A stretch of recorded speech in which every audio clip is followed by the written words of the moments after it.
주택 공급 부족으로 인해 집값이 오를 때에는 어느 지역을 막론하고 일정한 패턴을 그리며 상승이 진행됩니다. 이 패턴은 자연의 사계절처럼 순환합니다.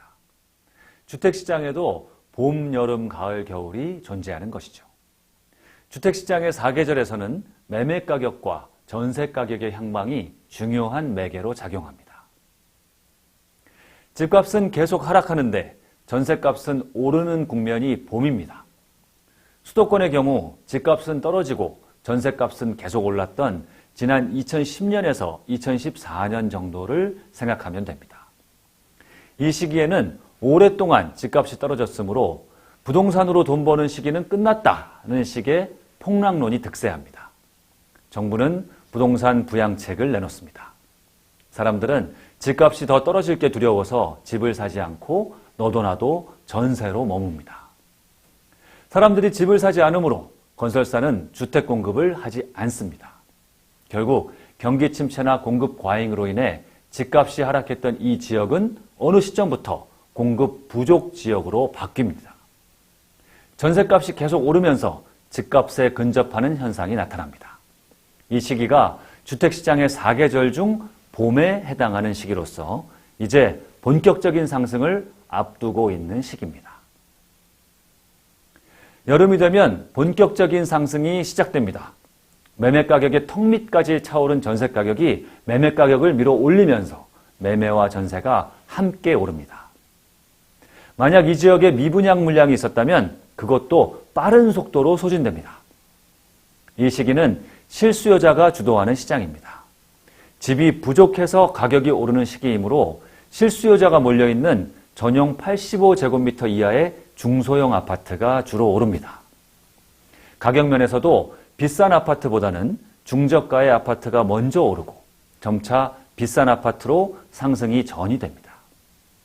매매 가격이 오르면서 건설사는 앞다퉈 공급을 시작합니다.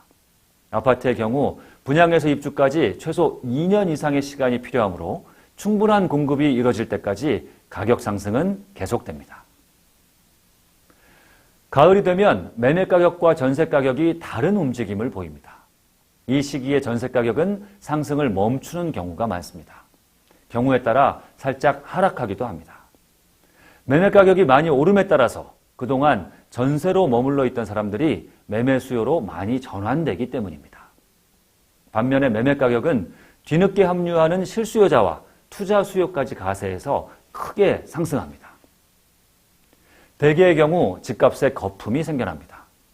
이 시기는 이른바 유동성 시장으로서 큰 것, 새 것, 비싼 것이 주로 오릅니다. 정부는 부동산 규제책을 발표합니다.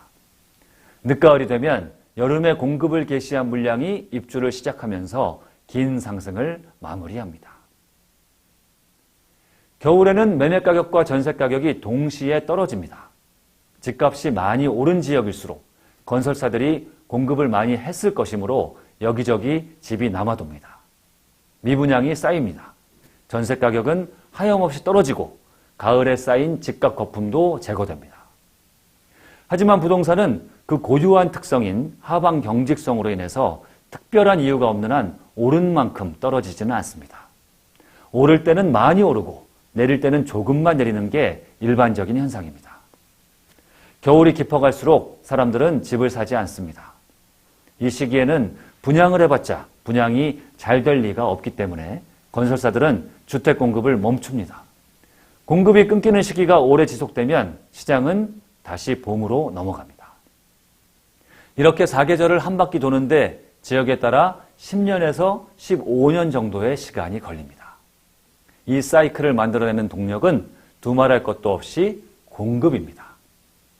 집값이 떨어질 때는 집을 짓지 않고 집값이 오를 때는 너무 많은 집을 짓기 때문에 수요와 공급 간의 불일치가 나타나는 것입니다. 그로 인해 상승과 하락 또한 계속 반복하는 것이죠. 집값 변동을 일으키는 수많은 요인 중 공급이 으뜸인 이유가 바로 여기에 있습니다. 저는 공급을 도외시한 어떠한 전망도 무의미하다고 생각합니다.